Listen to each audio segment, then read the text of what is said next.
Bom dia, gente. Professor Emerson Albuquerque, retomando aqui os conteúdos, né? Essa aula aqui é uma aula de primeiro ano.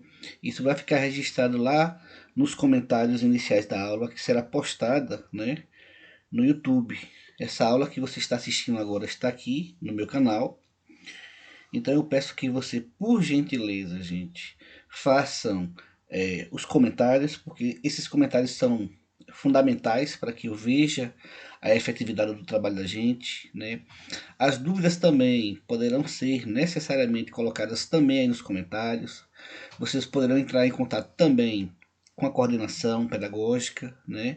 E essa coordenação pedagógica poderá, obviamente, é, dirimir todas as dúvidas que vocês tiverem, né? Quaisquer que sejam elas, né? Eu estarei sempre à disposição aqui para a gente começar a diminuir essas dificuldades, né? A gente sabe que são muitas dificuldades. Contudo, a gente está aqui para te ajudar, né? Essa aula é uma aula, como já falei para vocês, uma aula de primeiro ano, né?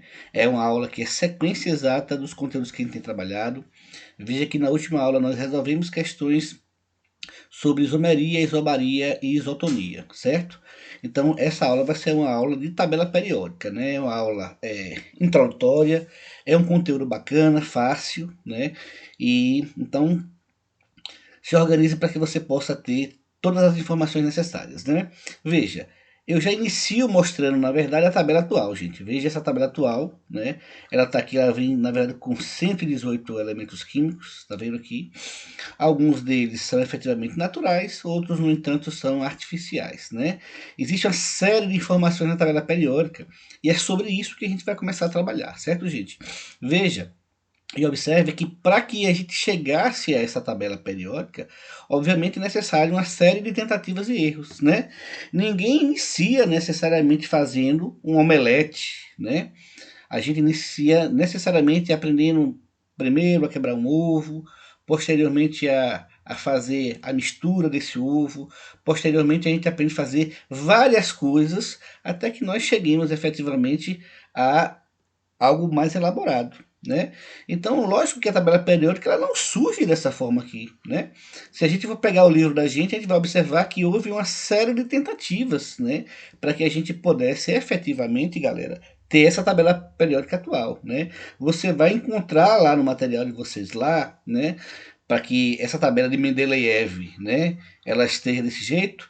Muitos teóricos também se debruçaram na tentativa, efetivamente, de fazer algo que pudesse colocar no mesmo local, né, sobre uma mesma capa, efetivamente, substâncias que tivessem as mesmas características, né? Então você vai encontrar lá o parafuso telúrico de Chancortot, né, que foi uma tentativa, as tríades, né? Então tem uma série de outras possibilidades. Essa que nós temos hoje, que é a de Mendeleev, ela está aqui, né, com essas informações, porque efetivamente foi necessário se fazer algumas leituras. Que leituras são essas? Veja, se você tem hoje aí o seu, o seu tocador de músicas, né? Não tenha dúvida que mesmo para aquele que tem um pendrive, que já é uma tecnologia um pouco mais antiga, com certeza ele deve estar separado, né, as classes de música em pastas distintas, em pastas diferentes, né? Então, possivelmente, se eu tenho um pendrive, né, eu vou ter lá a pasta do samba, a pasta do funk, a pasta do rock, a pasta do rap. Então essas pastas, na verdade, seriam, na verdade, para nós, como se fossem, na verdade, as famílias, né? Na nossa família não é todo mundo parecido, né? Na nossa família alguém nos encontra na rua e diz assim, você é filho de fulano de tal, a cara de fulano de tal. Então, efetivamente, para que o elemento químico esteja na mesma família, é necessário que eles tenham as mesmas características, né? Atualmente, quando você abre lá o seu tocador, né, favorito de músicas, você tem as suas playlists, né? Lógico que você vai organizar, não, ó, professor, essa playlist aqui é uma playlist só de funk, ou essa playlist aqui é só de samba, ou de rock, ou de rap, e aquilo que realmente for mais que você goste mais, tá bom? Então veja, nós vamos andar um bocadinho aqui e nós vamos mostrar primeiro aqui a questão dos períodos e das famílias. Gente, as famílias são efetivamente essas linhas verticais, dê uma olhadinha, né? Essa primeira linhagem aqui, ó, dê uma olhadinha, é o que nós chamamos de família 1, né? O grupo 1, né? Família 1A. Aqui nós temos a família 2A, né? Veja, nessa organização aqui de Mendeleev, esse espaço aqui, né, entre esse bloquinho que é da família 2A, até chegar a esse outro bloco que é da família 3A, existe todo um espaçamento aqui, né? Esse espaçamento, na verdade, são substâncias metálicas, né? E eles têm uma outra característica que vocês vão saber daqui a pouquinho, né? Então a gente precisa saber, inicialmente, que o que nós chamamos de elementos representativos, né? Que eu tenho aqui a família 1A, a família 2A, aí eu dou uma puladinha, ó, família 3A, aí a família 4A, a família 5A, a família 6A, a família 7A e a família 8A. Professor, e essas famílias, elas têm nome? Obviamente que tem, né? Ninguém chama efetivamente a sua família de família A, B, C ou D. Tem um nome, a família Silva, a família Santos, a família de Jesus, né? Tem várias famílias. Aqui também nós vamos chegar no momento de mostrar para vocês os nomes das famílias, né? E aqui nessas linhas horizontais aqui nós temos os períodos. Eu vou pedir para que vocês ainda não se atentem para os períodos, porque a gente vai se ater inicialmente à questão das famílias, certo? A gente vai chegar lá para falar a respeito dos períodos, ok? Vamos lá, paradinha. Então os períodos tem aqui, né? São 7 na verdade, né? E as famílias têm uma quantidade também grande com seus respectivos nomes. Dê uma olhadinha, eu repito, nós não vamos nos ater basicamente à questão dos períodos, mas as famílias sim, né? A família efetivamente sim. Então veja só. Naquela aula que nós trabalhamos com distribuição eletrônica por Linus Pauling, né? Que é que acontece? Ela tem um desenho, né?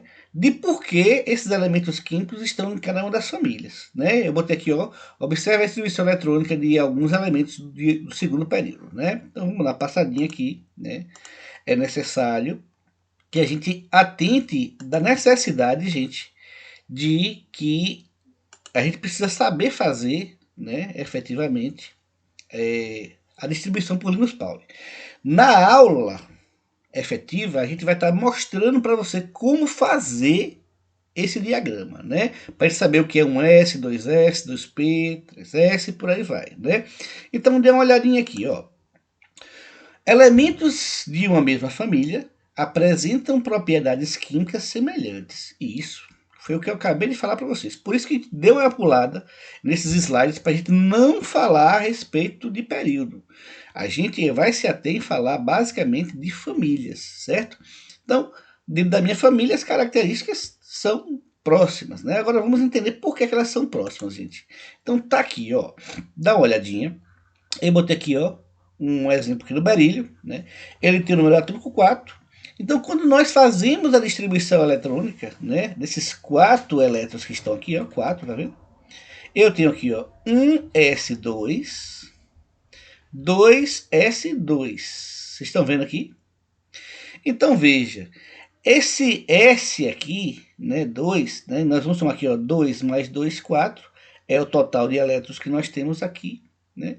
Então, esse elemento químico aqui, veja que eu tenho aqui o algarismo 1, tá vendo? Um algarismo 1.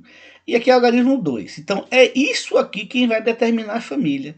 Então, ficou aqui em que, meu filho? Ficou aqui, na verdade, professor, a última camada tem 2 elétrons. Então, aqui é da família 2A. Emerson, eu não entendi direito, não. Ó, veja só. Eu botei aqui o cálcio. Ele tem 20 elétrons. E eu vou fazer a distribuição desses 20 elétrons de acordo com o meu diagrama de Pauling até o número exato de 20. Então eu tenho aqui, ó, um S, 2, 2S2, 2P6. Então eu tenho aqui 2 mais 2, 4, mais 6, 10. Ô Emerson, mas tem 20 aqui, exato, né? Então vamos seguir, ó, 3S2, 3P6, 4S2. Eu tô apenas... Aí o aluno pode dizer assim, professor, e essa sequência aí, que o senhor ficou maluco? Não fiquei não, ainda não tô. Veja, eu estou seguindo exatamente o diagrama de Pauling. É por isso que é tão importante a gente saber fazer o diagrama de Pauling. Então veja, ó, eu tenho a família não, a camada 1, dê uma olhadinha. Por que é a camada 1, Emerson? Porque ele tem um algarismo 1, tá vendo, gente? A camada 2, então a camada 2 são esses 2 subníveis, ó, gente. 2s2, 2p6. Mas por que essa segunda camada, Emerson? Porque tem os números 2 iguais, tá vendo? A gente vai juntar esses algarismos aqui, ó, que nós chamamos de número quântico principal, para que eles se formem, na verdade, nas camadas. Parece algo confuso, gente, e às vezes realmente tem uma certa dificuldade, mas aos poucos vocês vão pegando. Essa aqui é a aula inaugural, né? Eu tenho 3s2, 3p6, né? Então eu tenho 3 e 3 aqui também, ó. Dê uma olhadinha. Então é a terceira camada. E a última camada, eu falei o que para vocês agora? Que a última camada é aquela que representa a família. Por que ela é a última camada? Porque ele tem efetivamente, ó, o 4 aqui, ó, o número quântico principal. Com quantos elétrons? Com 2. Não, Emerson. Quer dizer então que o cálcio e o berílio, na verdade, pertencem à mesma família? Exatamente. Por quê? Porque a última camada termina exatamente da mesma forma. Então, essa forma é a forma de agrupamento, né? Então, todos os elementos químicos que eu for fazer distribuição eletrônica e ele termine sempre com S2, naturalmente vai ser da família 2A. Espera aí. Então, se eu fizer a distribuição e terminar a última camada com um elétron, ele vai ser da família 1A? Exatamente isso. Se eu fizer a distribuição eletrônica e der 3 elétrons na última camada, vai ser 3A? Justo. Se eu fizer a distribuição eletrônica e tiver na última camada 4 elétrons, vai ser da família 4A? Exato, gente. Exatamente isso. A 5A com 5 elétrons na última camada, a 6A com 6 elétrons na última camada e a 7A com 7 elétrons na última camada e a família 8A dos gases nobres com 8 elétrons na última camada, tá certo? Então, é mais ou menos aí, certo? Vamos andar mais um bocadinho para que a gente termine essa aula, né? Veja, então vamos estudar as famílias da tabela periódica. Aí nós vamos mostrar para você aí aquilo que eu quero, né? Então, a família 1A tem esse nominho aqui, ó.